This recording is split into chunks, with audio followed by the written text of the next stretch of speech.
Is there for us today. Darren, welcome to you. About the most dramatic day in British politics for more than a decade at least. Sum it up for us if you can.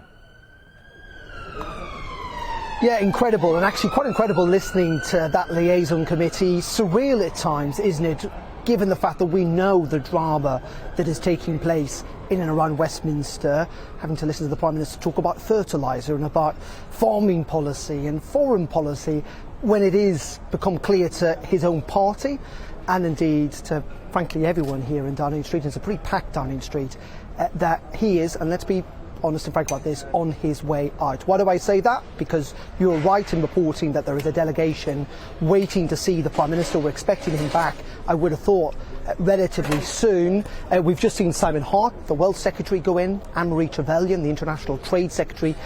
We can at least confirm are inside Downing Street because we physically saw them. Interestingly, in the last 5 minutes or so, another cabinet minister has essentially gone in through, we think, the back door. What are they going to do? It sounds like they're going to tell the Prime Minister the game is up. If he doesn't accept that, it sounds like they're going to resign en masse. If he doesn't accept that, it looks like we could be heading to a leadership vote either later tonight or tomorrow. Conservative MPs are determined now to remove Boris Johnson as leader of the Conservative Party. Really interesting, of course, the Prime Minister was pushed repeatedly, wasn't he, during that liaison committee about whether he may well dissolve Parliament to try and get out of this mess, try and hold a snap election.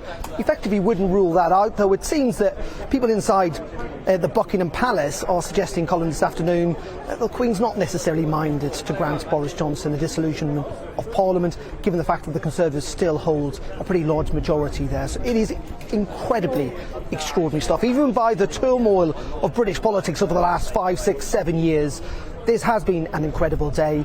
But in the end, it is important to remember that this is, I think, the final hours, final days of Boris Johnson as leader of the Conservative Party, in the sense, of course, he will remain, one would have thought, inside Downing Street while there is a leadership contest, but it's difficult to conclude now that this really is the end. We've talked about it quite a lot, haven't we, over the last few months. People seem to suggest, well, this might be the moment he might go.